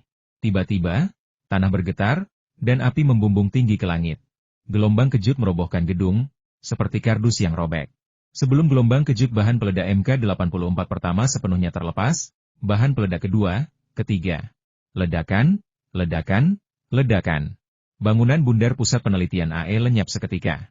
Kendaraan lapis baja, tank, dan tentara Amerika yang mengelilingi pusat penelitian AE berubah menjadi pecahan dan uap akibat gelombang kejut dan api ledakan, lalu lenyap dalam sekejap mata. Setelah serangkaian pengeboman MK-84, sebuah bahan peledak klaster Sibiu mendarat di landasan pacu. Tanah langsung bergetar, dan setelah bahan peledak induk meledak, peluru-peluru yang tak terhitung jumlahnya meledak satu demi satu, menghancurkan seluruh landasan pacu. Sebuah jet tempur F-18 yang hendak lepas landas untuk bertempur juga terkena peluru, yang langsung berubah menjadi bola api. Amunisi berjatuhan dari langit, dan seluruh area 51 dilalap api.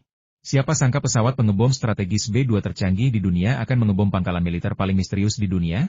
Di langit, di dalam pesawat pengebom B-2, ekspresi Xia Feng berubah. Ia telah menghantam pusat penelitian AE paling keras selama kampanye pengeboman ini, berulang kali. Dengan intensitas seperti itu, puncak gunung pun akan rata dengan tanah, apalagi manusia. Membunuhku? Dan kau ingin membunuh istri dan anak-anakku juga?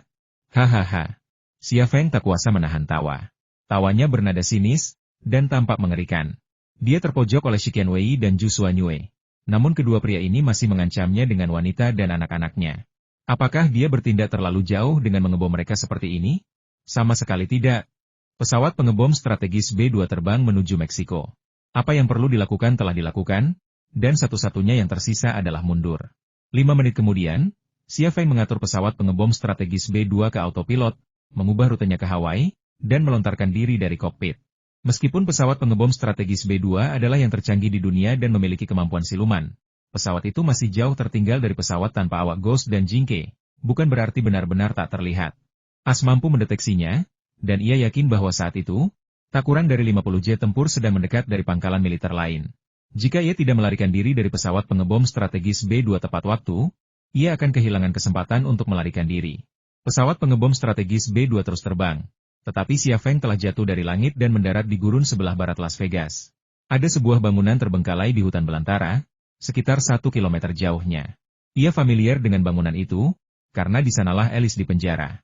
Ia tidak sembarangan memilih tempat pendaratan. Itu adalah bagian dari rencana evakuasinya. Ia tidak mengantisipasi akan terjun dari pesawat pengebom strategis B-2. Rencana awalnya adalah Thompson akan membawanya keluar dari area 51. Lalu ia akan mengendarai Ferrari yang dibelinya untuk Alice ke San Diego, lalu melewati Meksiko. Selalu ada perubahan tak terduga dalam rencana. Setelah melepas alat pemosisian dan parasut dari kursi, Xia Feng berjalan menuju gedung kosong itu. Ia sudah melihat sebuah mobil sport Ferrari baru terparkir di garasi, serta beberapa barang lain yang telah ia persiapkan sebelumnya. Bukan hanya mobil sport Ferrari dan perlengkapannya, tetapi juga seorang wanita, Alice. Membuka pintu ruang bawah tanah, Alice muncul di hadapan Xia Feng. Ia telanjang bulat, kulitnya sehalus kelopak bunga magnolia. Berbaring miring di tempat tidur, membelakangi pintu, pinggulnya yang montok dan pinggangnya yang ramping membentuk lekuk tubuh yang memikat. Namun, yang mengganggunya adalah kecantikan misterius dan dewasa dari sosoknya. Xia Feng baru saja mengalami pertumpahan darah, kehilangan banyak nyawa di tangannya. Setiap detik yang berlalu terasa menegangkan, adrenalinnya terus terpacu tinggi. Tiba-tiba merasa rileks, namun dihadapkan dengan pesona keindahan tersebut, reaksinya tentu saja lebih intens dari biasanya. Melihat Alice yang dewasa dan memikat, Xia Feng tak kuasa menahan hasrat yang membuncah di hatinya. Ia ingin menerkamnya, memasuki tubuhnya, dan melepaskan semua yang terpendam di hati dan tubuhnya. Dorongan ini membuat lidahnya kering dan mulutnya kering, serta kain celananya menegang. Alice tidak menyadari ada orang yang masuk, ia tampak seperti sedang bermimpi. Mulutnya yang mungil mengeluarkan gumaman-gumaman aneh yang terputus-putus, terdengar menyakitkan namun juga menenangkan. Jika seseorang berspekulasi tentang mimpinya berdasarkan gumamannya, kesimpulannya akan agak dewasa. Terutama setelah mengamati jejak reaksi di bagian tubuhnya, kesimpulannya sudah jelas. Ini adalah godaan dan tekanan yang lebih besar bagi Xia Feng. Hasrat yang telah ia tahan dalam hati dan tubuhnya semakin kuat. Ia berjalan mendekat, matanya merah. Melihat tubuh Alice yang indah dan bergerak, pikirannya berkelebat membayangkan sebuah bahan peledak yang merobek tubuh manusia, dan kobaran api yang berkobar. Ia tidak tahu berapa banyak orang yang telah ia bunuh malam ini, tetapi ia tahu banyak yang tidak bersalah. Mereka memiliki orang tua, istri, anak-anak, dan orang tua di rumah, dan mereka tidak menyimpan dendam terhadapnya. Namun ini perang, dan perang itu kejam. Mereka yang bermimpi memulai perang tidak akan pernah memahami kekejamannya. Hanya melalui pengalaman pribadi mereka dapat benar-benar memahaminya. Revolusi warna Amerika tidak membawa demokrasi dan kebebasan ke Ukraina dan Suriah, melainkan perang. Rakyat di sana menanggung siksaan perang. Dahi mereka terukir oleh siksaan terus-menerus dari peluru artileri, bom, dan jasad orang-orang terkasih mereka. Kini, hal yang sama terjadi pada rakyat Amerika. Saya penasaran bagaimana perasaan mereka. Tidak, tidak. Alice mengeluarkan serangkaian kata-kata yang jelas dari mulut kecilnya, seolah-olah dia menolak sesuatu dalam mimpinya. Tetapi pinggangnya berputar pelan, seolah-olah dia sedang bekerja sama dengan sesuatu. Pikiran Xia Feng ditarik paksa oleh Alice, dan pikirannya kembali ke kenyataan yang indah dan mengharukan. Ia menarik napas dalam-dalam dan akhirnya menekan hasrat di hati dan tubuhnya. Ia tak diragukan lagi seorang iblis, menerbangkan pesawat pengebom non-strategis untuk mengebom area 51. Apa yang baru saja ia lakukan pada Alice juga merupakan iblis. Jika ia benar-benar melakukannya, apa bedanya ia dengan iblis? Xia Feng berjalan ke samping tempat tidur, mengulurkan tangan dan menepuk bahu Alice, lalu berkata lembut, "Alice, bangun." Alice mengerang samar-samar, tetapi tidak terbangun. Xia Feng tersenyum pahit. Ia meminta Sukino Anko untuk membantu Alice mengenakan pakaian, tetapi Sukino Anko tampaknya tidak menganggapnya serius, jadi Alice tetap telanjang. Xia Feng mengulurkan tangan dan menepuk pantat Alice lagi. Kali ini ia menggunakan sedikit lebih kuat, dan tepukannya terdengar keras. Alice tiba-tiba membuka matanya dan menoleh seperti kelinci putih yang ketakutan untuk mengintip. Ia melihat seorang pria duduk di samping tempat tidur, tetapi karena tidak ada cahaya, ia hanya melihat bayangan samar dan tidak tahu siapa orang itu. Sedetik kemudian, ia berteriak, "Ah!" Xia Feng tiba-tiba mengulurkan tangan dan menutup mulutnya. "Ini aku, James, jangan berteriak." "James?" Alice tertegun. Xia Feng melepaskan tangannya yang menutupi mulut Alice. "Ini aku. Jangan gugup. Kamu aman sekarang." Alice mengenali suara Xia Feng. Ia tiba-tiba berbalik dan menghambur ke pelukan Xia Feng. "James, Jamesku, ini benar-benar kau? Ini benar-benar kau?" Tubuhnya montok dan lembut, terutama ketika alat penyerap guncangan khusus itu mengenai dadanya, tubuh Xia Feng menegang. Hasrat yang baru saja ia tahan dengan susah payah bangkit kembali, dan berkobar kembali dengan intensitas yang bahkan lebih kuat. "James, kukira aku takkan pernah melihatmu lagi." Suara Alice bergetar karena kegembiraan. "Kukira kau takkan membayar tebusan kepada para penculik dan aku akan mati di sini, tapi aku tak menyangka kau benar-benar datang menyelamatkanku. Kau tahu, tadi aku memimpikanmu. Kau bergegas ke sini seperti Rambo, menyelamatkanku, lalu..." Xia Feng berkata sambil tersenyum. "Lalu apa?" Alice mendekatkan diri ke telinga Xia Feng, menggigit telinganya, dan berkata, "Kau tahu, ini persis seperti film-film di mana sang pahlawan menyelamatkan gadis yang sedang kesusahan. Kau menyelamatkanku, dan aku akan menyelamatkan adikmu." Xia Feng, tak heran jika ia mengeluarkan suara-suara saat tidur dan tubuhnya memperlihatkan tanda-tanda yang jelas bahwa ia sedang bermimpi. "Di mana para penculiknya?" Alice tiba-tiba teringat sesuatu. Xia Feng berkata, "Aku sudah membayar tebusannya, dan mereka semua pergi. Mereka menginginkan uang, dan aku sudah memuaskan mereka, jadi mereka tidak akan menyakitimu lagi." "Apakah hanya kita berdua di sini?" kata Alice. Xia Feng berkata, "Ya, hanya ada kita berdua di sini." "Baiklah, bangun, pakai bajumu, dan ayo kita pergi dari sini." "Kita mau pergi kemana?" "Inggris? Ayo kita ke San Diego dulu, lalu ke London, Inggris. Aku sudah janji, kita akan bertemu James yang asli, dan kau akan jadi gadis Bondnya," kata Xia Feng sambil tersenyum. Alice hanyalah kedok baginya. Begitu sampai di San Diego, ia akan menghilang tanpa jejak. Pertemuan ini akan menjadi yang terakhir baginya, dan tak akan ada lagi. Namun, meskipun ia tahu mereka akan berpisah, ia tetap ingin meninggalkan kenangan indah untuk wanita yang telah begitu banyak membantunya ini. Namun, tepat ketika Xia Feng selesai berbicara, Alice tiba-tiba membungkuk dan mencium bibirnya. Pinggangnya bergerak gelisah, menunjukkan bahwa ia sangat membutuhkan dan tak bisa menunggu. Xia Feng mendorongnya. "Kau mau para penculik itu kembali dan meminta tebusan padaku? Kita harus pergi dari sini. Di sini tidak aman. James, tapi aku ingin memperlakukanmu seperti pahlawan." Alice tampak enggan. Xia Feng tersenyum dan berkata, "Jauh sekali dari San Diego. Kita punya banyak waktu." Alice tersenyum. 2 menit kemudian, Sebuah Ferrari merah melaju kencang di jalanan sepi, bergoyang-goyang tanpa henti. Kepala Alice juga bergoyang-goyang tanpa henti. Sebagai seorang wanita cantik yang diselamatkan oleh seorang pahlawan, wajar saja jika ia diperlakukan sebagaimana layaknya seorang pahlawan. Di langit, beberapa jet tempur F-35 meraung dan terbang menuju area 51. Akan tetapi, tidak seorang pun tahu bahwa orang yang mereka kejar berada tepat di bawah mereka, sedang mengemudi dan menikmati perlakuan bak pahlawan. Apa yang terjadi di area 51 tadi malam tidak dilaporkan oleh media, seolah-olah tidak pernah terjadi. Xia Feng tidak terkejut dengan sambutan dingin ini. Ia bisa menebak nasib B2 entah akan ditembak jatuh oleh jet tempur atau kehabisan bahan bakar dan jatuh ke laut. Singkatnya, pesawat itu tidak akan kembali ke bumi dengan selamat, tanpa awak. Dunia kehilangan satu lagi pesawat pengebom strategis B2, sehingga jumlah total pesawat dari 20 menjadi 19. Bahkan dengan 19 pesawat, tidak ada negara di dunia yang mampu menanggung pemboman 19 pesawat pengebom strategis B2. Amerika Serikat masih memiliki keunggulan absolut di udara, posisi yang tidak dapat dibalikan oleh beberapa pesawat tanpa awak Jingke dan Ghost. Namun, Xia Feng juga mendapatkan banyak kiat dan inspirasi saat menerbangkan pesawat pengebom strategis B2 untuk mengebom area 51 tadi malam. Pengalaman ini akan mempercepat lahirnya pesawat pengebom strategis Thunder Horse Group. Xia Feng tidak peduli dengan nasib area 51 atau pesawat pengebom strategis B2. Ia mengkhawatirkan orang-orang di pusat penelitian AE saat itu Zhu Xuanyue dan Shi Qianwei. Ia telah meratakan pusat penelitian AE dengan tanah, mengebomnya berulang kali, namun ia tidak yakin telah membunuh Zhu Xuanyue dan Shi Qianwei. Dari sudut pandang normal, bahkan Zhu Xuanyue dan Shi Qianwei pun akan hancur menjadi abu setelah intensitas pengeboman tadi malam. Namun tanpa menyaksikannya langsung, mustahil untuk memastikannya. Bagaimanapun, Zhu Xuanyue dan Shi Qianwei sama-sama abadi. Kalaupun mereka tidak mati, mereka pasti terluka parah, kan?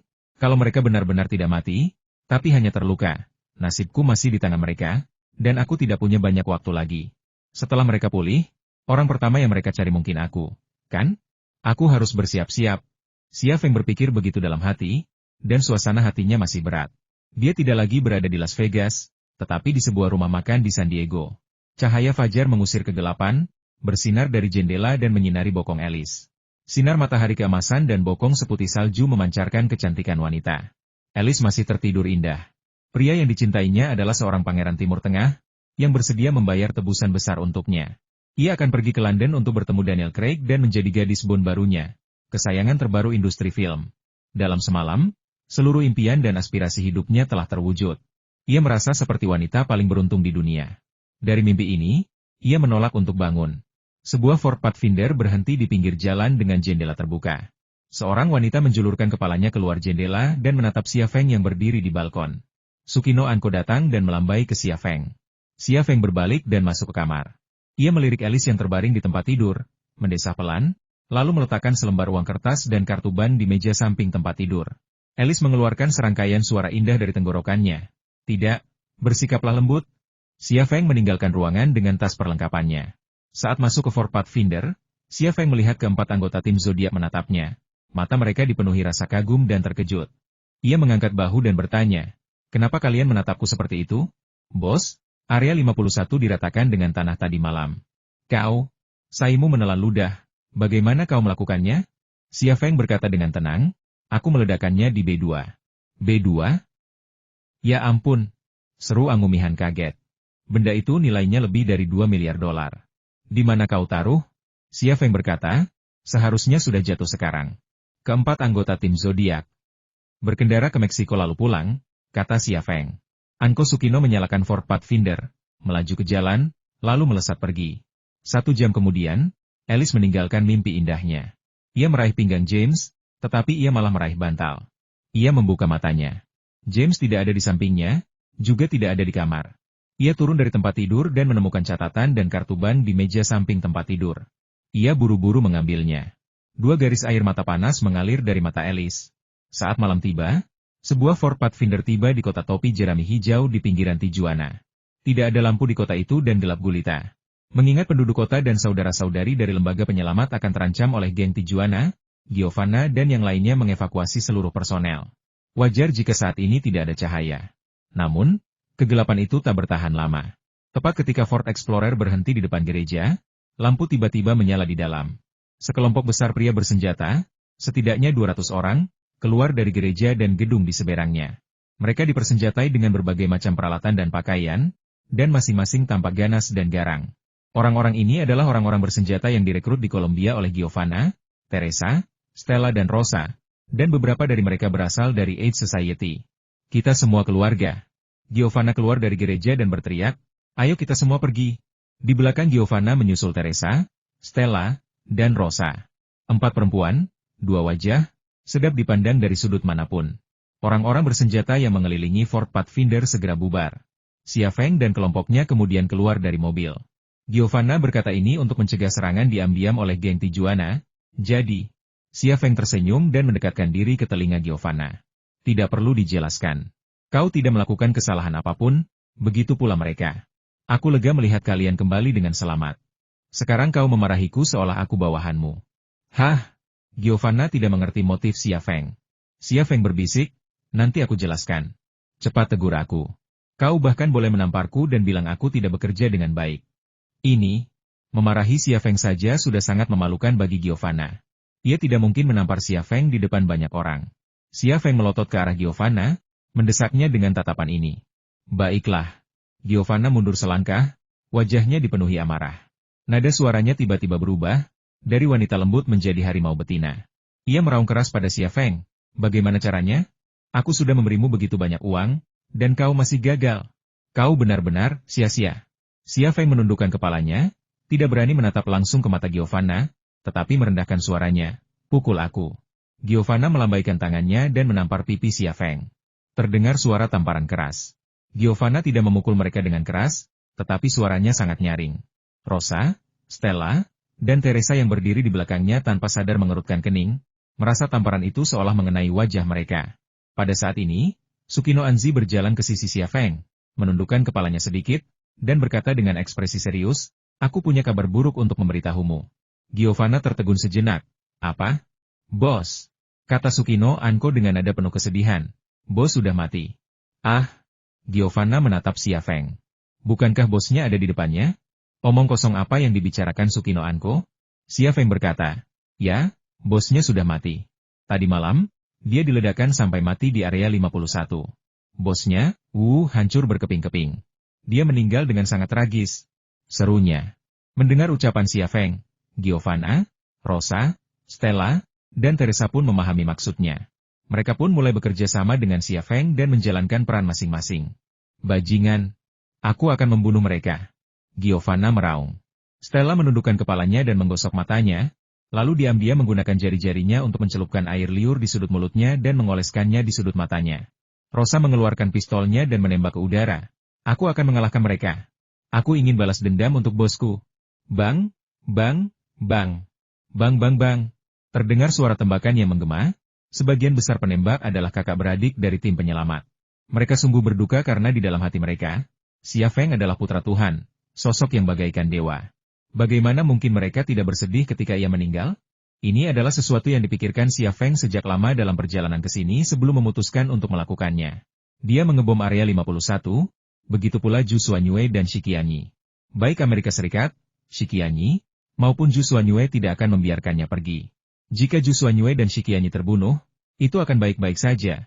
Tetapi tanpa melihat jasad mereka, dia harus bersiap menghadapi skenario terburuk, dengan asumsi mereka tidak terbunuh tetapi hanya terluka, dan takut akan pembalasan yang akan dihadapinya. Menghadapi hasrat balas dendam 3 musuh bebuyutan, Amerika Serikat, Zhu Xuanyue, dan Xi Qianwei, berpura-pura mati menjadi pilihan terbaik. Area 51 telah dibom hingga berkeping-keping, meninggalkan begitu banyak mayat yang hancur berkeping-keping sehingga mustahil untuk disapu. Ia menyebarkan berita bahwa ia telah tewas dalam pengeboman itu dan kemudian menghilang. Kecuali Zhu Xuanyue dan Xi Qianwei datang mencarinya secara pribadi, apa yang bisa dilakukan Amerika Serikat kepadanya? Ketika berita kematian Xia Feng menyebar, situasi menjadi tak terkendali. Para anggota Rescue Society berteriak-teriak menuntut balas, dan para penembak bayaran khawatir tidak akan menerima bayaran terakhir mereka. Giovanna akhirnya berhasil mengendalikan situasi, lalu kembali ke gereja bersama Xia Feng dan keempat anggota tim Zodiac. Xia Feng memasuki ruang rahasia bawah tanah di gereja. Para wanita dari keluarga Gray dan Russo, serta keempat anggota tim Zodiac, sedang menunggu instruksi selanjutnya. Xia Feng berkata, "Terus sebarkan berita kematianku. Suruh juga orang-orang bersenjata bayaran itu menyerang pasukan FA di Meksiko. Uang bukan masalah. Selama mereka mau berjuang, mereka akan mendapatkan apa yang mereka inginkan. Singkatnya, kita perlu menciptakan ilusi bahwa aku sudah mati dan kalian akan melancarkan balas dendam yang membabi buta. Yah, kami tahu apa yang harus dilakukan, kata Giovanna, lalu mengulurkan tangan untuk menyentuh wajah Xia Feng. Sakit? Senyum tersungging di bibir Xia Feng. Apa gunanya sedikit rasa sakit ini? Asalkan bisa memberiku ketenangan dan kedamaian. Semua ini sepadan. Giovanna masih membelai pipi Xia Feng. Tsukino Kyoko terbatuk. Baru saat itulah Giovanna menarik tangannya. Xia Feng bertanya dengan canggung. Apakah pesawatnya sudah siap? Rosa berkata kami siap. Pesawat angkut Rusia sudah menunggu kami di bandara. Xia Feng berkata, kalau begitu, ayo kita pergi. Serahkan tempat ini pada orang-orang bersenjata itu dan kembali ke Tiongkok. Tapi tidak ada yang memimpin serangan terhadap organisasi FA. Apa itu tidak apa-apa? Tanya Giovanna cemas. Xia Feng berkata, jangan khawatir tentang hasilnya. Kita sedang berperang proksi. Kita hanya perlu mengeluarkan uang. Aku tidak pernah menyangka gerombolan itu akan menggulingkan FA. Yang kuinginkan hanyalah merusak FA dan menciptakan ilusi bahwa aku sudah mati. Kalau begitu, tak masalah. Kami akan kembali ke Tiongkok bersamamu, kata Giovanna sambil tersenyum. Tak satupun wanita dari keluarga Gray dan Russo ingin tinggal di Meksiko. Sebagai ksatria Xia Feng, mereka harus mengikuti Xia Feng dengan ketat. Xia Feng berkata, saat kita kembali ke Tiongkok kali ini, bukan hanya aku, tetapi kalian semua juga harus menghilang. Kita tidak bisa lagi tinggal di Ping An Residence. Kita harus mencari tempat lain. Di ruang rahasia, keempat anggota tim zodiak dan keempat ksatria wanita mengangguk bersama. 2 minggu kemudian, Cina. Dada wu. Di ruang tamu kecil bergaya antik, seorang anak kecil merangkak di atas karpet, mengeluarkan suara-suara yang mirip seperti berbicara. Si kecil itu gemuk dan tampak sangat tegap, sama sekali tidak seperti bayi berusia 1 bulan. Ia adalah putra Liang Xiao, Liang Jiayu. Mengikuti Liang Jiayu, ada 3 anak kecil Xia Long, Xia Jianghe, dan Xia Fen. Kedua putra dan kedua putri mereka merangkak di ruang tamu, mengejar ayah mereka, Xia Feng. Xia Feng juga tergeletak di lantai, berlutut, merangkak di atas karpet dengan tangan dan lututnya. Keempat anaknya mengejarnya, mengoceh dan cekikikan. Ibu-ibu mereka berdiri di dekatnya, menyaksikan suami mereka bermain dengan anak-anak dan ikut tertawa. Pemandangan itu sungguh mengharukan, dan orang-orang dalam lukisan itu tampak bahagia. Setelah kembali dari Amerika Serikat, Xia Feng pindah dari Ping An Residence bersama istri dan anak-anaknya dan menetap di rumah mereka saat ini. Tempat ini, sebuah kompleks perumahan, mungkin terlihat biasa saja, tetapi penghuninya sama sekali tidak biasa. Keamanan di kompleks perumahan ini tidak kalah ketat dengan keamanan di Gedung Putih. Hanya Xia Feng yang memiliki hak istimewa tinggal di sini sebagai warga sipil. Siapapun, bahkan gubernur provinsi sekalipun, tidak akan memenuhi syarat. Tinggal di tempat ini akan memungkinkannya menghindari mata-mata dan agen Amerika dan Jepang, membuat kematiannya lebih realistis dan dengan demikian melumpuhkan musuh. Manfaat lainnya adalah ia dapat melindungi istri dan anak-anaknya dengan lebih baik, dan pada saat yang sama, ia dapat memiliki lebih banyak waktu untuk mempelajari pesawat tempur dan pengebom milik grup kuda guntur. Saat itu, Thunder Horse Group tampak tanpa pemimpin, dijalankan oleh beberapa anggota inti. Namun kenyataannya, Xia Feng yang memegang kendali, memimpin segalanya dari jarak jauh. Jika tanda tangan diperlukan, salah satu dari keempat istri sahnya boleh menandatangani. Faktanya, bukan hanya istri dan anaknya yang dilindungi, tetapi Xia Feng juga dilindungi secara diam-diam. Ia dikirim ke tempat yang sangat aman, dan semua mata kuliahnya diajarkan oleh seorang profesor yang berdedikasi. Bahkan agar Liu Zhengnan bisa menemuinya, ia membutuhkan agen khusus untuk mengaturnya. Xia Feng sebenarnya telah merencanakan masa depannya. Ia ingin keempat istrinya secara bertahap mengambil alih kendali grup Le5 dan melatih adik perempuannya, Xia Sui, agar ia dapat mengelola grup Le5 dengan lebih baik bersama saudara iparnya di masa depan dan berkontribusi pada perkembangan grup Le5. Kenyataannya, Xia Feng masih menyimpan harapan bahwa selama operasi Area 51, ia akan cukup beruntung untuk membunuh Zhu Xuanyue dan Shi Qianwei. Jika itu yang terjadi, hampir tidak ada seorang pun di dunia ini yang dapat mengancamnya, dan ia dapat menjalani sisa hidupnya dengan bahagia dan gembira. Namun harapan hanyalah harapan, bukan kenyataan. Selama ia belum yakin bahwa Zhu Xuanyue dan Shi Qianwei telah mati, ia harus bersiap untuk kemungkinan terburuk. Dada. Liang Jiayu akhirnya menyusul Xia Feng. Ia mengangkat tangan kecilnya yang gemuk untuk menepuk pantat Xia Feng, tetapi tangan kecilnya terlalu pendek, dan mengenai telapak kaki Xia Feng. Tangan kecilnya menggaruk kaki Xia Feng, dan Xia Feng tak kuasa menahan tawa. Dasar bocah nakal. Masih muda banget, tapi selalu saja menggelitik ayahmu. Apa kau percaya aku akan memukulmu? Xia Feng bertingkah seperti ayah yang tegas dan mengulurkan tangan serta menepuk-nepuk Liang Jiayu dengan lembut. Wow! Liang Jiayu tampak ketakutan oleh ayahnya dan mulai menangis. Xia Feng sedikit bingung. Liang Xiao menghampiri, memegang pinggang Xia Feng dengan satu tangan dan memukul pantatnya dengan tangan lainnya, sambil memarahinya, kau memukul anakmu saat dia masih kecil. Kalau kau memukulnya, aku akan memukulmu. Pah. Xia Feng tidak bisa menahan senyum pahit. Hehehe. Liang Jiayu tertawa terbahak-bahak hingga air liurnya menetes. Liang Xiao menepuk pantat Xia Feng sambil berusaha menyenangkan putranya. Nak, kalau ayahmu menindasmu lagi nanti, bilang saja, aku yang akan mengurusnya untukmu. Xia Feng tersenyum pahit dan berkata, Xiao, bukankah kamu terlalu memanjakan putramu? Kamu akan memanjakannya. Dua salah. Nanti kalau dia sudah besar, aku tidak akan memanjakannya lagi, kata Liang Xiao dengan ekspresi penuh kasih sayang. Xia Feng terdiam, karena dari tatapan mata dan ekspresi Liang Xiao yang penuh kasih sayang, ia kira-kira menduga bahwa Liang Xiao yang lebih tua yang disebutkan mungkin adalah Liang Jiayu saat berusia 18 tahun. Namun, mengingat Liang Xiao telah melalui begitu banyak lika-liku untuk akhirnya bisa bersamanya, dan betapa sulitnya untuk akhirnya mendapatkan Liang Jiayu, bagaimana mungkin ia tidak menyayanginya?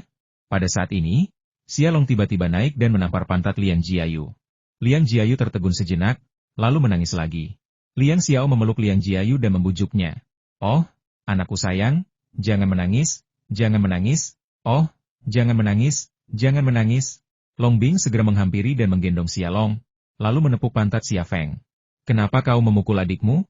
Kau tidak mendengarkan. Xia Feng terkekeh, sama sekali tidak menganggap serius tamparan Long Bing yang selembut angin sepau-sepai itu. Terlebih lagi, ia tersenyum pada Xia Feng, matanya seolah berkata kepadanya, Ayah, aku sudah sedikit melampiaskan amarahku. Saudari Xia Jianghe dan Xia Feng merangkak mendekat, yang satu menggigit tangan Xia Feng, yang lain mencengkeram hidung Xia Feng, dan mengoceh seolah mengatakan sesuatu. Xia Feng menggendong kedua putrinya, mencium Xia Jianghe, lalu Xia Feng, lalu berkata sambil tersenyum, putri-putri ayah tersayang, apakah kalian lapar? Kalau begitu, ayah akan membiarkan ibu kalian menyuapi kalian, ya? Xia Jianghe menyeringai, dan suara yang lebih jelas keluar dari mulut kecilnya. Melolong. Ayo. Xia Feng tertegun sejenak. Baginya, lolongan Xia Jianghe seolah-olah sama dengan baik, dan datang sama dengan susu. Ia meminta Jiang Rui untuk menyuapi Xia Jianghe, dan Xia Jianghe tampaknya memberikan jawaban yang tepat. Masalahnya, Xia Jianghe baru berusia 1 tahun. Bagaimana mungkin ia bisa berpikir jernih? Pengucapannya begitu akurat. Ibu. Xia Feng tiba-tiba melambaikan tangannya dan mendecakkan bibirnya. Kemari. Xia Feng benar-benar tercengang. Jika pengucapan Xia Jianghe di luar batas kemampuannya, maka penampilan Xia Feng, putri mereka dan Fan Fan, sungguh mengerikan, karena ia bisa dengan jelas memanggil ibu. Keempat anak itu, masing-masing dengan latar belakang uniknya sendiri, memiliki ibu yang berbeda. Xia Feng sudah memiliki gambaran kasar tentang siapa mereka. Xia Feng, putri mereka dan Fan Fan, adalah yang paling cerdas, diikuti oleh Xia Jianghe, putri mereka dan Jiang Rui. Kedua putri itu juga memiliki kepribadian yang berbeda. Xia Jianghe pemalu dan pendiam, sementara Xia Feng lebih supel dan aktif. Kedua putranya, Liang Jiayu, putra mereka dan Liang Xiao, aktif dan paling kuat, menjadikannya seniman bela diri yang handal. Xia Feng, putra mereka dan Long Bing, lebih jeli dan mampu menangani situasi di sekitarnya. Ia memiliki kepribadian yang optimis dan lebih mirip ayahnya. Tepat saat Xia Feng memikirkan anak-anaknya, kedua gadis kecil itu mulai memanggil kemarilah lagi. Fan Fan dan Jiang Rui saling berpandangan, keduanya tampak malu. Mereka sebenarnya ingin menyusui putri kesayangan mereka, tetapi di depan orang tidak sopan dan ibu serta anak perempuan itu, mereka tidak bisa mengangkat pakaian mereka. Xia Feng kesal. Fan Fan, Rui, kalian berdua kenapa? Apa kalian tidak dengar anak-anak ingin minum? Cepat beri mereka makan. Anak-anak sudah besar dan tidak boleh kelaparan. Kalau begitu, sebaiknya kau keluar dan menjauhinya, kata Jiang Rui dengan wajah memerah. Fan Fan juga berkata ya, kami akan memberi makan anak itu saat kamu keluar. Xia Feng tetap diam, wajahnya serius. Saya ayah mereka. Saya berhak mengawasi mereka menyusui, dan saya punya sertifikat untuk membuktikan hak saya. Dia satu-satunya pria di seluruh Tiongkok yang telah menikahi 4 istri, dan pernikahan mereka dilindungi secara hukum. Ini sungguh luar biasa, dan dia memang berhak melihat anak-anaknya menyusui. Di dalam lingkaran, kata Xia Jianghe. Minum susu. Suara Xia Feng. Xia Feng mengangkat bahu dan berkata dengan bangga. Kau dengar itu? Aku punya hak, dan anak itu juga butuh susu. Lihat betapa bangganya kamu. Berikan bayinya padaku, aku akan memberinya makan. Jiang Rui berkompromi. Ia menggendong Xia Jianghe, mengangkat pakaiannya, mengeluarkan satu pakaian putih, dan memasukkannya ke mulut kecil Xia Jianghe. Sambil menyeruput, Xia Jianghe berkata, "Kamu hanya tahu cara berkolusi dengan ayahmu untuk menindas ibumu. Kamu sangat mencintai ayahmu. Mengapa kamu tidak pergi kepadanya untuk memberinya makan?" Xia Feng, Fan Fan pun memeluk Xia Feng dan mengeluarkan area dada seputih salju untuk disusui. Sambil menyusu, ia memarahi suaminya. "Sudah cukup melihat? Kau tak tahu malu." Xia Feng menghampiri sambil tersenyum, mengangkat pakaian Fan Fan di sisi lain, dan berkata, "Aku juga lapar. Aku ingin makan sesuatu." "Oh, kok bisa begini? Kamu gak bisa makan? Kamu gak bisa makan, pergi. Pergi." Fan Fan merasa malu dan kesal, tetapi ada sedikit keinginan di hatinya. Perasaan yang sangat kontradiktif. Namun, sebelum Xia Feng sempat memasukkan makanan ke mulutnya, Xia Feng menampar mata Xia Feng. Kedua mata hitam besarnya menatap ayahnya, takut Xia Feng akan merebut makanannya. Liang Xiao dan Long Bing keduanya terhibur oleh Xia Feng. "Ayo, ayo, ayo." Xia Long melihat kedua adiknya mengisap susu, dan ia pun ketagihan. Kedua tangan kecilnya terus-menerus mencengkeram dan menarik-narik pakaian Long Bing. "Anak kecilmu ikut bersenang-senang. Apa kau dan ayahmu sudah selesai berpakaian?" Long Bing memarahi putranya sambil tersenyum, tetapi Xia Long tetap patuh. Ia mengangkat pakaiannya dan memasukkan satu pakaian putih salju ke dalam mulut kecil Xia Long. Xia Long mulai makan sambil berdecak dan mengedipkan mata pada Xia Feng. Xia Feng merasa bahwa Xia Long hampir menjadi roh. Ketiga anak lainnya sedang minum susu. Jadi Liang Jiayu tidak bisa diam. Ia pun mulai menarik-narik baju Liang Xiao sambil berteriak, "Ayo, ayo, ayo." Liang Xiao tidak punya pilihan lain selain menerima kenyataan dan mengangkat bajunya, lalu mengeluarkan area dada seputih salju untuk menyusui Liang Jiayu. Ruang tamu tiba-tiba berubah menjadi pemandangan yang luar biasa. 4 anak, 4 kaki seputih salju, dan suara kaki mereka saling memukul kaki. Xia Feng memandang dari satu istri ke istri lainnya, wajahnya dipenuhi kegembiraan dan kepuasan. Beberapa saat kemudian, "Xiao, bisakah kau memberiku sesuatu untuk dimakan?" Xia Feng mendekati Liang Xiao dan bertanya dengan penuh semangat. Liang Xiao tersenyum dan berkata, "Tentu saja, kalau kamu belum sempat makan sekarang, kamu bisa kembali makan nanti malam. Aku tidak keberatan menyuapimu lebih awal atau lebih lambat, tapi putra kita sudah bangun. Kalau kamu mau makan, kamu harus minta izinnya. Kalau dia mengizinkanmu makan, kamu boleh makan." Setelah berkata begitu, ia mengangkat sisi bajunya yang lain dengan lebar, seolah siap menyuapi bayi besarnya kapan saja. Xia Feng datang dan berkata, "Nak, bolehkah ayah makan bersamamu?" Liang Jiayu mengulurkan tangan kecilnya, lalu segera memasukkan 2 jari kecilnya ke lubang hidung Xia Feng, menggali dan menggali. Dia tidak setuju. Liang Xiao merasa ingin melepaskan ikatan pakaian itu dan meletakkannya tanpa ampun. Xia Feng tanpa malu-malu bergerak mendekati Long Bing. "Abing, itu. Syaratku sama dengan syarat Xiao. Kalau putra kita setuju, aku akan memuaskanmu," kata Long Bing sambil tersenyum, lalu ia juga mengangkat sisi lain pakaiannya secara terbuka. Xia Feng berkata ragu-ragu, "Nak, anak ayah yang baik, bisakah kau biarkan ayah makan sedikit juga? Ayah sangat menyedihkan, dia hampir mati kelaparan." Anehnya, Xia Long malah mengangguk. Long Bing panik, "Tidak, tidak." Dia jelas-jelas menggelengkan kepalanya. Xia Feng berkata, "Kenapa kamu masih tidak tahu malu?" Putra kita jelas mengangguk. Dia menggelengkan kepalanya. Long Bing terus menyangkalnya, dan wajah cantiknya memerah. Pada saat ini, Xia Long tiba-tiba menggerakkan mulut kecilnya dan mengeluarkan suara yang sangat jelas. "Oke." Long Bing tertegun di tempat. Kata Xia Feng dan bergerak mendekat. "Apa yang kau lakukan, tidak tahu malu?" Long Bing sudah kehabisan akal. Namun, dalam pelukannya, suami dan putranya saling mengedipkan mata. Lalu ia merasa mual. 3 wanita lainnya tertawa. Ruang tamu ini penuh dengan kebahagiaan dan kegembiraan. Karena tidak ada juru masak di rumah baru, Xia Feng sendiri yang memasak untuk mereka. Dengan hanya 4 bayi yang harus diberi makan dan 5 bayi yang harus dimakan, makan malam menjadi acara yang meriah. Keempat anak ini tidak hanya sangat cerdas, tetapi juga memiliki nafsu makan yang besar. Bahkan saat minum susu, mereka mengonsumsi susu berkali-kali lipat dari rata-rata anak. Tak heran jika keempat calon ibu ini enggan memberi makan bayi mereka yang lebih besar. Rasanya tidak cukup. Tampaknya inilah alasan mengapa keempat anak itu bisa merangkak dan berbicara saat mereka baru berusia 1 bulan. Kedua putra dan kedua putri mereka semuanya jenius alami dan ditakdirkan untuk menjadi luar biasa sejak lahir. Setelah makan malam, Xia Feng berkata sambil tersenyum, "Para wanita, mari kita tidur bersama malam ini." "Baiklah, bantu aku membujuk bayi itu tidur. Kamu boleh melakukan apapun yang kamu mau," kata Liang Xiao. "Ya, aku juga setuju." Fan Fan langsung setuju. Jiang Rui pun tersenyum dan berkata, "Aku khawatir tidak ada yang akan membantuku mengurus anak ini. Aku akan tidur di sampingmu, dan kamu bisa mengurus anak ini. Long Bing hanya tersenyum dan diam saja. Ia telah menjadi seorang ibu, tetapi kepribadiannya tetap sama, tanpa perubahan apapun. Xia Feng menatap keempat anak kecil yang lincah itu dan segera mundur. Aku tidak tidur semalam. Kalian bisa mengurus mereka malam ini. Aku akan ke ruang bawah tanah untuk memperbaiki pesawat. Ia segera pergi, tak berani tinggal sedetik pun. Ia takut keempat bocah kecil itu akan mengganggunya bermain lagi, dan ia tak akan punya waktu untuk mengerjakan tugasnya malam ini. Xia Feng tiba di ruang bawah tanah kediaman barunya.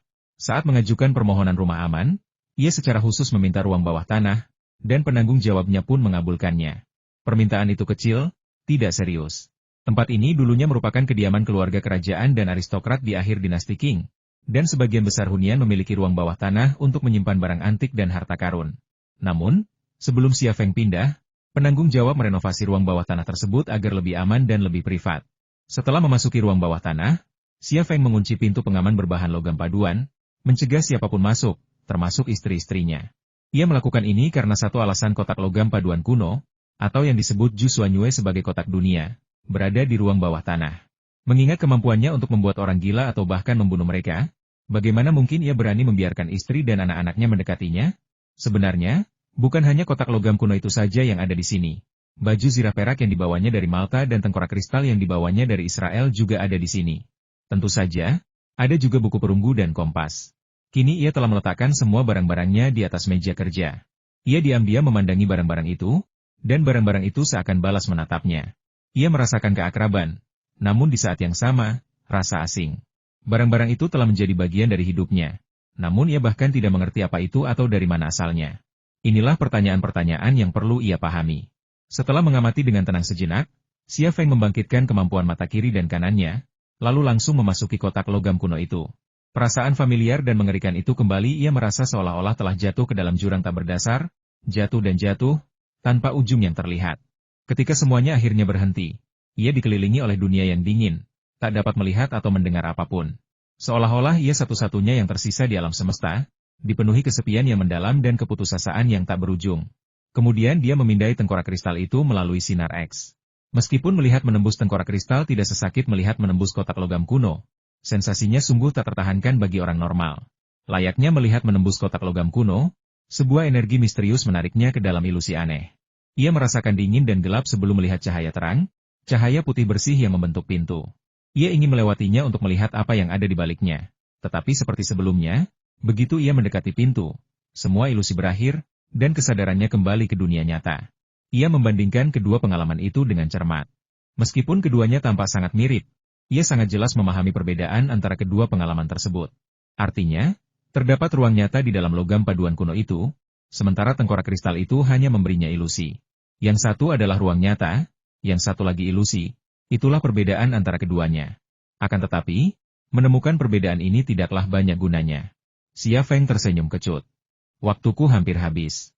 Bisakah aku membuka rahasia kotak logam kuno itu? Aku ragu. Jika bisa dibuka, Wei prasejarah pasti sudah melakukannya. Bagaimana mungkin giliranku? Dia merasakan perasaan tidak berdaya di hatinya. Lupakan saja, mari kita kesampingkan hal-hal ini untuk saat ini. Lebih baik aku mengembangkan jet tempur dan pesawat pengebom strategis dulu. Dengan begitu, bahkan jika aku pergi saat itu, aku tidak akan menyesal. Xia Feng menasihati dirinya sendiri. Ia memejamkan mata, duduk di kursi, dan merilekskan seluruh tubuhnya. Kemudian pikirannya memasuki mode luar biasa. Tak perlu kertas dan pena, tak perlu komputer, betapapun rumitnya desain itu, pikirannya mampu menanganinya. Pengalaman mengebom Area 51 dengan pesawat pengebom strategis B-22 minggu lalu sungguh merupakan aset berharga baginya. Perlindungan teknis pemerintah AS terhadap pesawat pengebom strategis B-2 ini bisa dibilang tidak lazim. Jika pesawat itu orang kulit putih, mungkin tidak masalah, tetapi selama Anda orang Tionghoa berkulit kuning, bahkan jika Anda seorang tentara AS, Anda bahkan tidak akan berani mendekati pesawat pengebom siluman strategis ini. Namun, Xia Feng tidak bermaksud meniru. Pemahamannya tentang pesawat pengebom strategis B-2 lebih komprehensif, sehingga lebih mudah, cepat, dan efisien baginya untuk merancang pesawatnya sendiri. Tentu saja, dengan pesawat pengebom strategis B-2 sebagai referensi, desainnya niscaya akan melampaui B-2 dalam segala aspek performa. Tak ada suara di ruang bawah tanah, dan Xia Feng tampak tertidur. Namun, ini hanyalah ilusi dangkal. Di dalam otaknya, hampir setiap sel terlibat dalam penelitian pesawat pengebom. Setiap sel otaknya adalah peneliti ilmiah yang brilian, Dan untuk setiap sel otak yang dimilikinya, terdapat banyak peneliti yang meneliti pesawat pengebom strategis. Tubuhnya juga sibuk, terus-menerus memproduksi dan memasok nutrisi ke otaknya. Meskipun ia tampak tertidur, baik tenaga fisik maupun mentalnya telah mencapai puncaknya, melampaui kapasitas manusia biasa. Setelah waktu yang tidak diketahui, Xia Feng terjatuh dari kursi dan koma. Bukannya ia tak bisa mengendalikan otaknya dan menghentikan penelitian ini, melainkan ia telah memasuki masa kritis dan tak ingin berhenti. Seperti memecahkan masalah, terkadang otak memiliki ide dan inspirasi yang sangat bagus, tetapi jika berhenti, akan sulit untuk mendapatkan ide dan inspirasi yang sama saat mencoba memecahkan masalah berikutnya. Bunyi bip, bunyi bip, bunyi bip. Ada perangkat penerima sinyal di ruang bawah tanah ini, dan keberadaannya memecah kesunyian di sini. Xia Feng tersadar kembali karena dering telepon satelitnya. Ia berusaha berdiri dan mengeluarkan telepon satelitnya. Nomor di telepon satelit itu membuatnya bersemangat, dan ia tak sabar untuk menjawab panggilan itu. Ayah, ini aku.